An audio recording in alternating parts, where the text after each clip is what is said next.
लखनऊ के अलीगंज में हुआ अग्निकांड सिर्फ एक हादसा नहीं बल्कि कई गंभीर सवाल छोड़ गया है।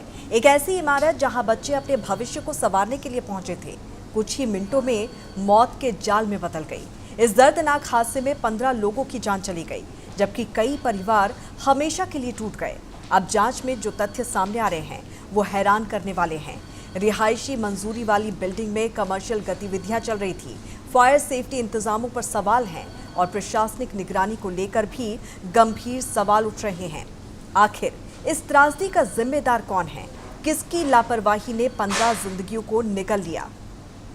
तो ऐसे ही कई सवाल यहां पर खड़े होते हुए नजर आ रहे हैं। तो एक इमारत, कई कारोबार और मौत का जाल। आपको बता दें कि लर्निंग स्पेस नाम की कोचिंग सेंटर, हैप हॉपर स्टूडियो, ऐसे ही कई चीज़ें इस इमारत में चल रही थी। यहाँ पर गर्मियों की छुट्टियों में एनिमेशन और 3D आर्ट सीखने के लिए कई छात्र उस वक्त मौजूद थे। जब आग भड़की तो बाहर निकलने का इकलौता रास्ता आग की लपटों में घिर चुका था, यानी कि दूसरी और कोई व्यवस्था नहीं थी। और नतीजा क्या हुआ, ये आज हम सबके सामने है। यहाँ पर बेसमेंट में एक पेट शॉप और वेटनरी क्लिनिक भी चल रहा था, जबकि इसके अलावा लर्निंग स्पेस नाम का कोचिंग सेंटर, हैप हॉपर स्टूडियो नाम का एनिमेशन और गेमिंग जोन भी यहाँ पर चल रहा था। तो इसीलिए इस हादसे को लेकर कई तरह के सवाल खड़े होते हुए नजर आ रहे हैं। आखिर दिल्ली वाले हादसे से सबक क्यों नहीं लिया गया? दिल्ली के हादसे के बाद भी इस तरह की जो घटनाएं हैं वो रुकने का, वो थमने का नाम नहीं ले रही हैं। दिल्ली के मालवीय नगर हादसे के बाद जहां पर 21 लोगों ने जान गंवा दी थी, अब लखनऊ में 15 लोगों की मौत हो गई है। 2016 में ध्वस्तीकरण आदेश जारी हुआ था, लेकिन इसे भी बाद में निरस्त कर दिया गया। आवासीय स्वीकृति वाले भवन में व्यावसायिक गतिविधियां आखिर कैसे चल रही थी और इसका जवाब कौन देगा? एक ही इमारत में pet shop, clinic, coaching, studio, सभी कुछ का संचालन किया जा रहा था। फायर सेफ्टी और आपातकालीन निकास व्यवस्था में गंभीर लापरवाही भी देखने को मिल रही है। तो लखनऊ हादसे में कई लापरवाहियां निकलकर सामने आई है। जान बचाने के लिए छत और पाइप का सहारा लेना पड़ रहा था। जो तस्वीरें आई वो बेहद दिल दहला देने वाली थी। बचाव दल को दीवार तोड़कर अंदर पहुंचना पड़ा और तब जाकर कुछ लोगों की जान बचाई जा सकी।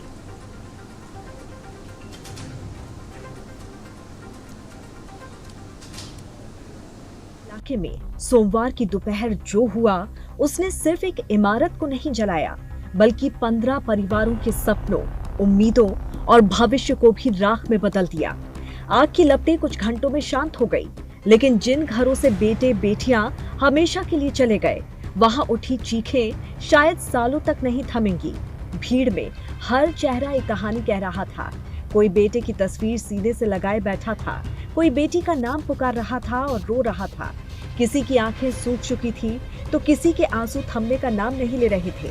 यहाँ सिर्फ शव नहीं थे, यहाँ टूटे हुए सपने थे, बिखरे हुए परिवार थे और ऐसे सवाल थे जिनका जवाब हर कोई तलाश रहा है। कुछ घंटों में आग तो बुझ गई, लेकिन जिन घरों के चिराग हमेशा के लिए बुझ गए, वहां का अंधेरा शायद कभी खत्म नहीं होगा।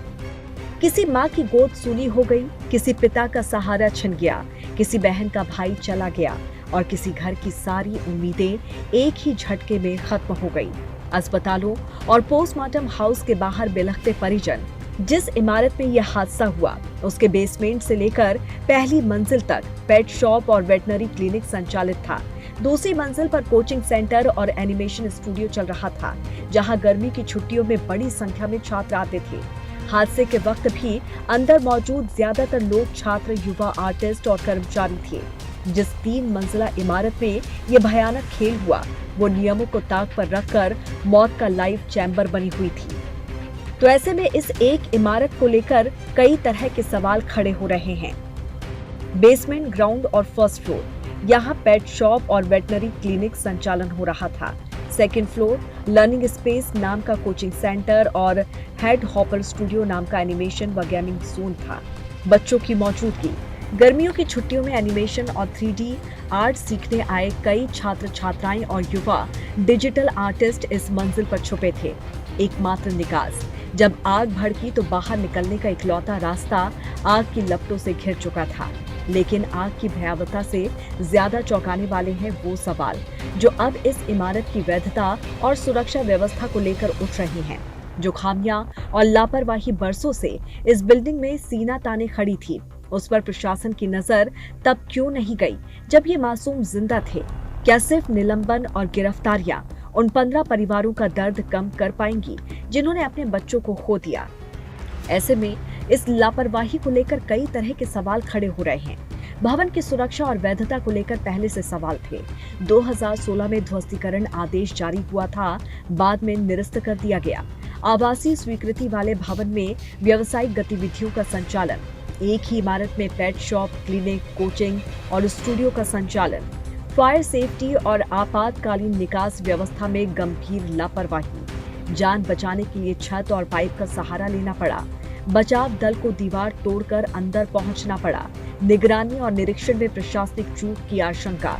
घटना के बाद भवन मालिक समेत कई लोगों पर हुई कार्रवाई। 4 अधिकारियों को निलंबित कर दिया गया। पूरे मामले की जांच के लिए SIT गठित की गई।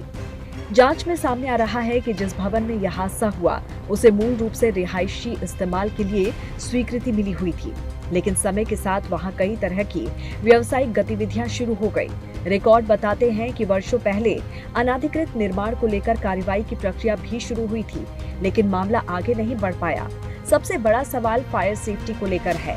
प्रत्यक्षदर्शियों के मुताबिक आग लगने के बाद अंदर मौजूद लोगों के पास बाहर निकलने का सुरक्षित रास्ता नहीं था। कोई बाथरूम में छिपा रहा, कोई खिड़की तक पहुंचने की कोशिश करता रहा, तो कोई छत और पाइप के सहारे जान बचाने की जद्दोजहद करता रहा। ये त्रासदी सिर्फ एक हादसा नहीं बल्कि सिस्टम की कई परतों में छिपी खामियों की कहानी भी बयां करती है। सवाल ये है कि अगर भवन में सुरक्षा संबंधी कमियां थी तो समय रहते कार्रवाई क्यों नहीं हुई? अगर वहां बड़ी संख्या में छात्र रोज आते थे तो सुरक्षा मानकों की जांच किसने की? और अगर नियम टूट रहे थे तो जिम्मेदार विभागों ने आंखें क्यों मूंद ली? ऐसा नहीं है कि ये पहली बार हुआ है। इसी महीने देश ने 2 बड़े अग्निकांड देखे।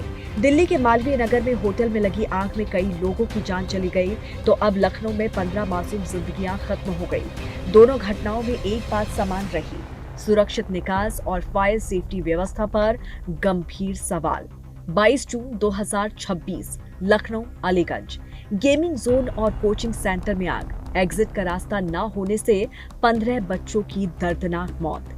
3 जून 2026 दिल्ली मालवीय नगर एक होटल में भीषण आग, सुरक्षित रास्ता न मिलने के कारण लोग खिड़कियों से कूदे, 21 लोगों ने गंवाई जान और कई गंभीर रूप से हुए घायल।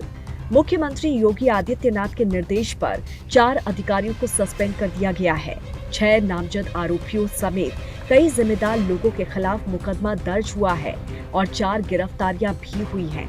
लेकिन हर हादसे के बाद एक SIT बनती है, कुछ अधिकारी सस्पेंड होते हैं तो कुछ गिरफ्तारियां भी होती हैं और जांच की फाइलें आगे बढ़ जाती हैं, लेकिन कुछ नहीं बदलता तो वो है चंद पैसों के लालच में मासूमों की जिंदगी के साथ खिलवाड़ करने का ये खूनी सिलसिला। ऐसे में सवाल ये है कि जो खामियां, जो लापरवाही बरसों से बिल्डिंग में मौजूद थी, उस पर प्रशासन की नजर अब तक क्यों नहीं गई? क्या सिर्फ सस्पेंशन और गिरफ्तारी उन 15 परिवारों का दर्द कम कर देगी जिन्होंने अपने बच्चे खो दिए हैं?